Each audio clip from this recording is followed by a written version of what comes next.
Mobile দিয়ে আধার card download করতে চাইছেন কিন্তু কিভাবে করবেন বুঝতে পারছেন না?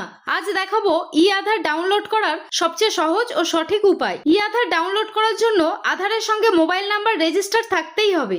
আধারের সঙ্গে মোবাইল নম্বর লিংক আছে কিনা এবং লিংক না থাকলে কিভাবে লিংক করবেন জানতে ডেসক্রিপশনে দেওয়া ভিডিও দেখুন।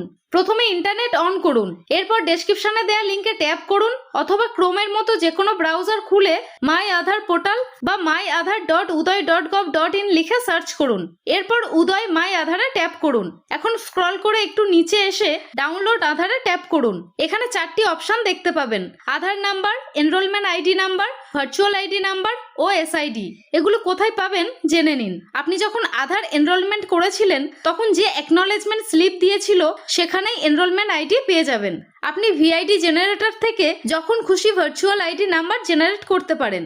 সাধারণত আধার আপডেট বা এনরোলমেন্ট সেন্টারে আধার সম্পর্কিত কোনো বিশেষ সার্ভিস নেওয়ার সময় এসআইডি জেনারেট হয়। আমি আধার নম্বর দিয়ে ই আধার ডাউনলোড করে দেখাচ্ছি। আপনার কাছে যেটি আছে সেটি সিলেক্ট করুন। সব ক্ষেত্রে প্রসেস একই রকম। যেটি সিলেক্ট করেছেন সেটি এখানে লিখুন। এই ক্যাপচাটি এখানে দিয়ে দিন। ক্যাপচা বুঝতে না পারলে রিফ্রেশ করে নিন। এগুলি দেওয়ার পর সেন্ড ওটিপিতে ট্যাপ করুন। যদি মাস্কড আধার নিতে চান তাহলে এই চেক বক্সটি টিক করুন, আর রেগুলার আধার নিতে চাইলে এটি আনটিক রাখবেন। প্রশ্ন হলো, রেগুলার ও মাস্কড আধার কি?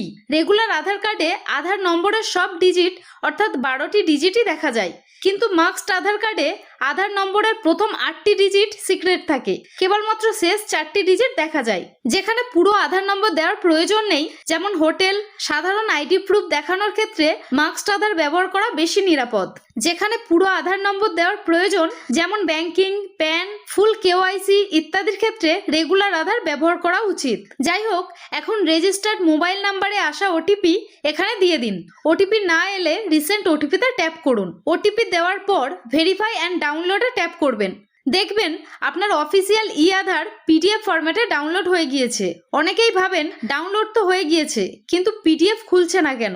আসলে ই আধার একটি পাসওয়ার্ড প্রোটেক্টেড পিডিএফ। এটি খোলার জন্য উদয় নির্ধারিত পাসওয়ার্ড ব্যবহার করতে হবে। পাসওয়ার্ড হবে আপনার নামের প্রথম 4টি অক্ষর ক্যাপিটাল লেটারে এবং কোনো স্পেস না দিয়ে জন্মসাল, যেমন কারোর নাম রাখি এবং জন্মসাল 1996। তাহলে পাসওয়ার্ড হবে RAKH 1996। প্রয়োজনে এই এক্সাম্পলগুলি দেখতে পারেন। পাসওয়ার্ড দিয়ে প্রসিড করলেই ই আধার খুলে যাবে। এই ই আধার হলো উদয় কর্তৃক জারি করা একটি লিগ্যাল ডকুমেন্ট এবং এটি ফিজিক্যাল আধারের মতোই বৈধ, তাই নিশ্চিন্তে এটি ব্যবহার করতে পারেন।